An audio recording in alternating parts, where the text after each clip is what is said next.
Dans ce tutoriel Flash, je vais vous présenter l'imbrication de symboles. Ici, je veux réaliser une animation dans laquelle je vais avoir une voiture qui avance sur ce paysage. Mais cette voiture va être animée et composée de roues qui bougent et d'une fumée parce qu'elle pollue un petit peu. Donc pour réaliser cette animation, je vais d'abord préparer tous les symboles qui vont composer mon objet. Donc nous allons voir ces symboles. Nous partons de la roue. Ici, c'est un symbole graphique puisque ma roue est fixe. Et cette roue-là, je vais l'imbriquer donc dans un symbole ici voiture, dans laquelle j'ai la carrosserie, j'ai mes roues, je vais animer un petit peu de façon très simple la voiture, la faire bouger comme ceci, et nous pourrons remarquer ici que j'ai de la fumée. Donc déjà, nous pourrons remarquer que j'ai le symbole roue qui est intégré dans un symbole voiture. Ici, j'ai aussi un symbole fumée qui est intégré dans le symbole voiture. Quand je clique deux fois, ce symbole-là est lui-même animé.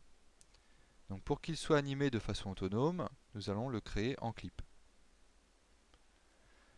Donc ici, nous voyons que nous avons plusieurs symboles imbriqués dans le symbole voiture. Maintenant, je vais vouloir faire avancer ma voiture.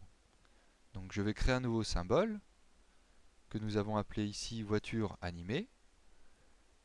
Et dans ce symbole clip, puisqu'il va être autonome dans la séquence, je vais créer une interpolation de mouvement qui va d'un point A vers un point B pour faire avancer la voiture. Et cette interpolation de mouvement s'applique donc sur le symbole voiture. Ici, là j'ai bien mon symbole voiture. Donc le symbole voiture est intégré dans le symbole voiture anime. Et une fois que j'ai préparé toute cette imbrication de symboles et que j'arrive à mon animation finale, je me place dans la séquence ou dans la scène et je place ici le symbole voiture anime. Mais au préalable, je vais créer un calque que je vais appeler voiture.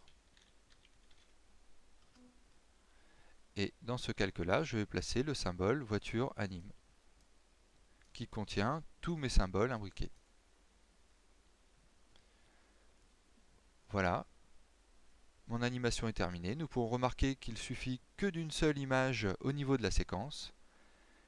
Et c'est ce qui est très fortement conseillé dans les animations professionnelles de Flash, c'est-à-dire d'abord de préparer tous les symboles, avec toutes les imbrications de symboles que cela implique. Et une fois que les acteurs sont prêts, on les place dans la scène ou dans la séquence avec un nombre le plus réduit possible d'images. Nous allons tester l'animation. Voilà, j'ai bien testé l'animation, donc j'ai bien ma voiture qui avance avec la petite fumée qui crache, et tout ça en interpolation. Mais l'interpolation n'a pas été créée dans la scène directement, mais dans un symbole au préalable, et un symbole clip pour qu'il soit autonome, et qu'il démarre au tout début de la séquence. Voilà, fin de ce tutoriel.